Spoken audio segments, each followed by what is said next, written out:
5. Money mistakes that could cost you everything. 5 years ago, I had a 7-figure net worth, a beautiful home, and my family. I thought I was invincible. But 5 small money mistakes, things you probably don't even think twice about, started a domino effect that cost me everything. I'm telling you my story so you don't make the same errors that took my life apart. My name is John. I'm not a financial guru or some Wall Street wizard. I was just a regular guy with a great job, a loving family, and what I thought was a secure future. I did everything I was supposed to do. I climbed the corporate ladder, provided for my family, and built what looked like a perfect life. But under the surface, a few seemingly harmless money habits were silently eating away at my foundation. These weren't big, dramatic bets gone wrong. They were small, everyday choices, the kind millions of us make without a second thought.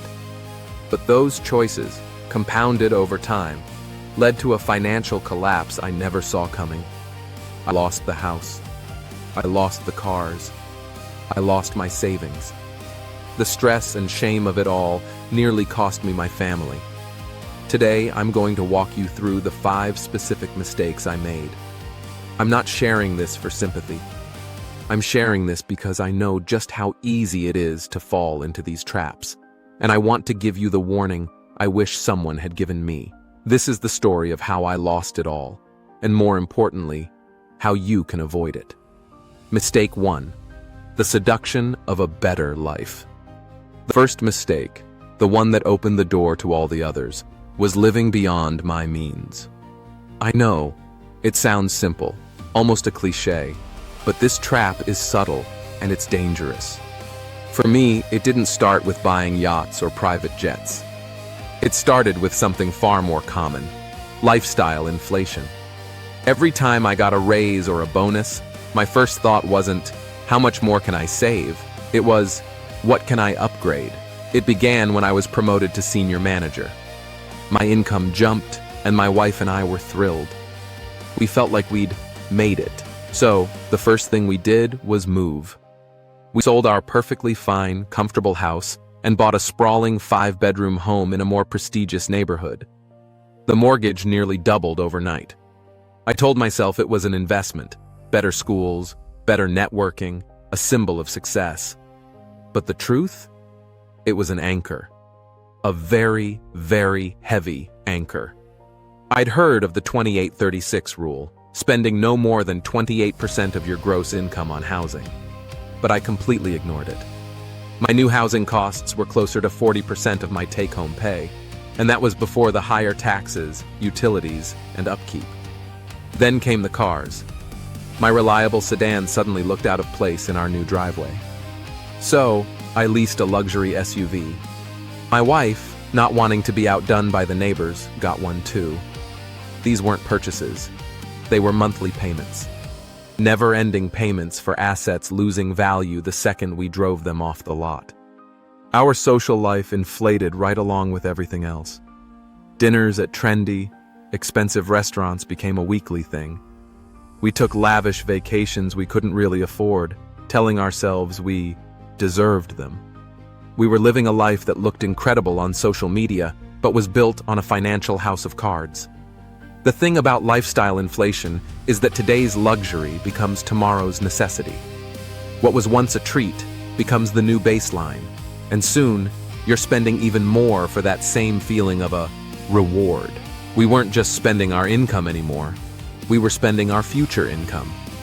And that's when the next, more dangerous mistake took hold.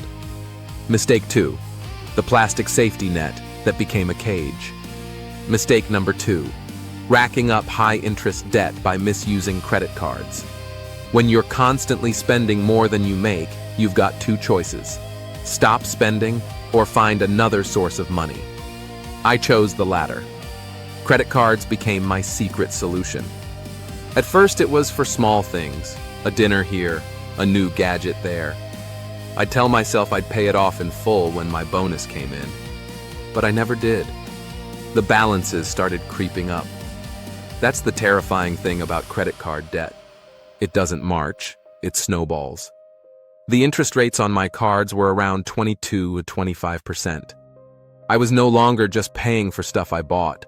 I was paying huge amounts of money just for the privilege of borrowing. I fell into the classic trap of only making the minimum payments. It's a feature designed by credit card companies to keep you in debt for as long as possible. A $5,000 balance at 22% interest can take over 20 years to pay off with minimum payments, and you end up paying thousands more in interest than you originally spent. I was juggling balances between 4 or 5 cards, trying to chase 0% intro offers. But when those offers expired, the rates would spike, often higher than before. My credit utilization ratio, how much credit you're using versus how much you have, was through the roof. It was well over 70%. Anything over 30% starts to seriously damage your credit score. It was a critical error. My paychecks were spoken for before they even hit my bank account.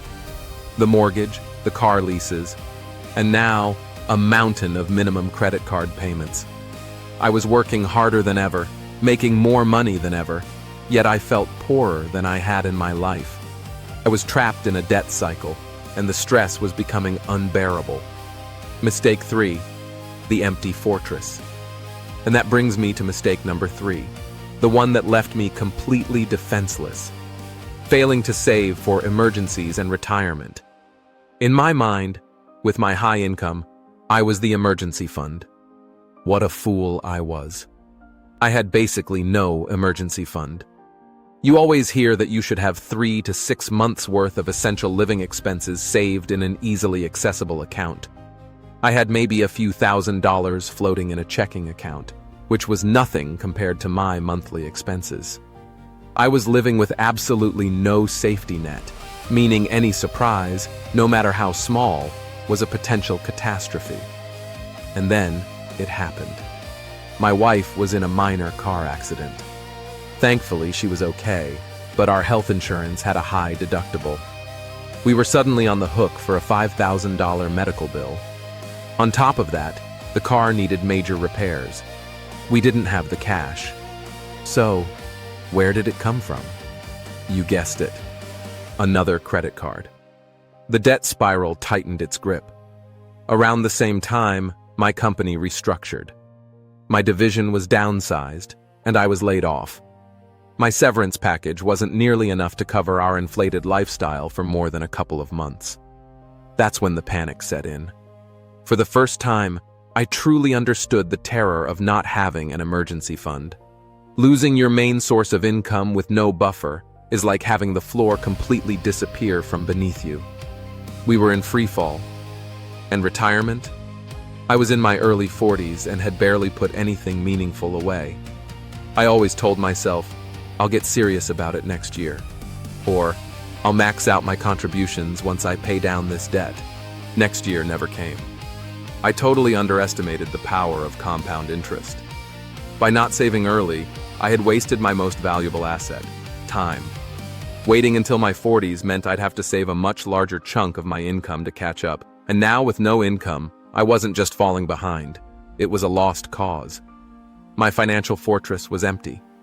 Look, if any of this is sounding familiar, if you see yourself in my story, do me a favor and hit subscribe. My goal here is to share everything I learned the hard way, so you can build a truly secure financial future. It's a small click, but it's a step toward taking back control. Mistake 4, flying blind. The fourth mistake was the one that enabled all the others. It was the foundation of my entire financial disaster. I had no budget and no financial plan. Honestly, I had a vague idea of my income and my big bills. But beyond that, I was flying completely blind. Because I made good money, I thought budgeting was for people who were struggling. I saw it as a chore, something that would keep me from enjoying my life. In reality, a budget isn't a restriction. It's a plan. It's you telling your money where to go, instead of wondering where it went. Without that plan, my money was controlling me. I never sat down to track our spending.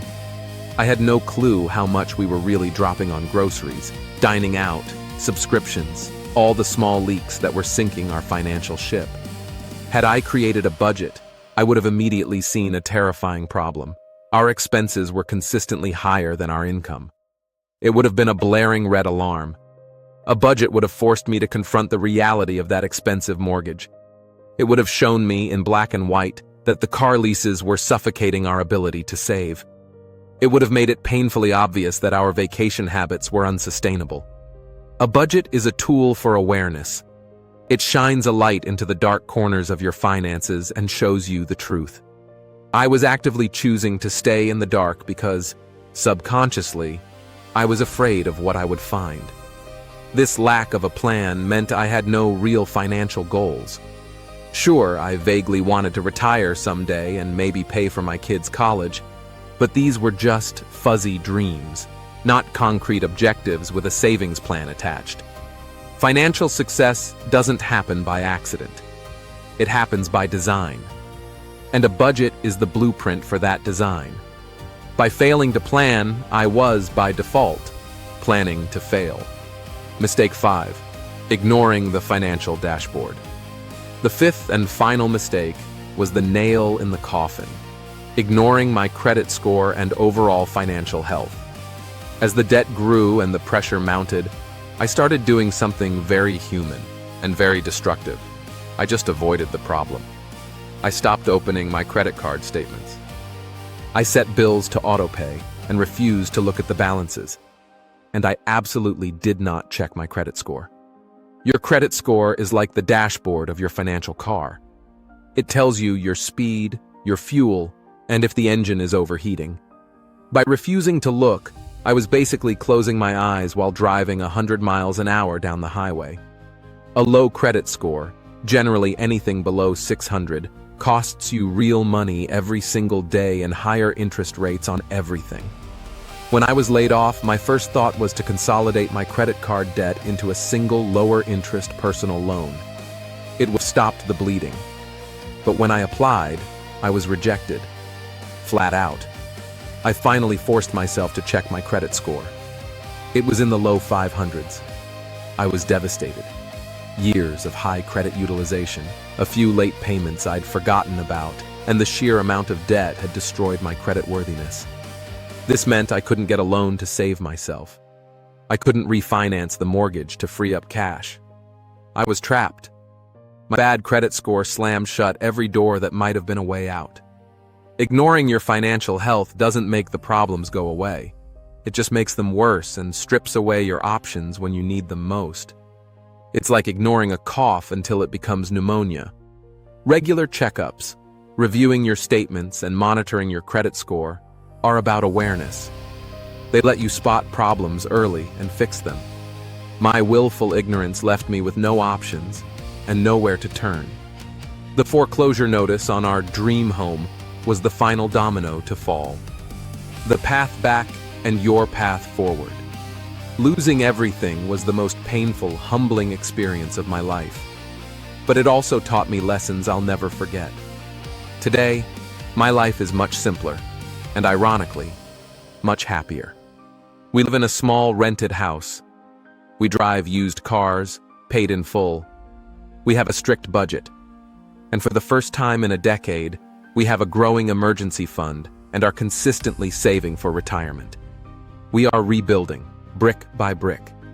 I wanted to share this story not to scare you, but to empower you. You have the power to prevent this from happening, and it starts with making different choices today. It starts with creating a budget. Know where your money is going. Use an app, a spreadsheet, a piece of paper. It doesn't matter. Just do it. It starts with aggressively paying down high-interest debt. It's an emergency. Treat it like one. It starts with building an emergency fund. Automate your savings, even if it's just $20 a week. Start small and build momentum. It starts with prioritizing your future self by saving for retirement now, not later. And it starts with monitoring your financial health like your life depends on it. Because in many ways, it does. You don't have to hit rock bottom to learn these lessons. You can learn from my mistakes. You can take control of your financial life today. The path to financial security isn't about getting rich quick.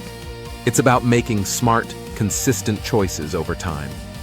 It's about building a foundation so strong that no storm can wash it away. Thank you for listening.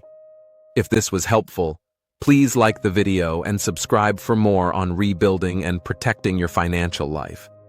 And in the comments below, I'd honestly love to hear, what's the single best piece of financial advice you've ever gotten? Let's all learn from each other.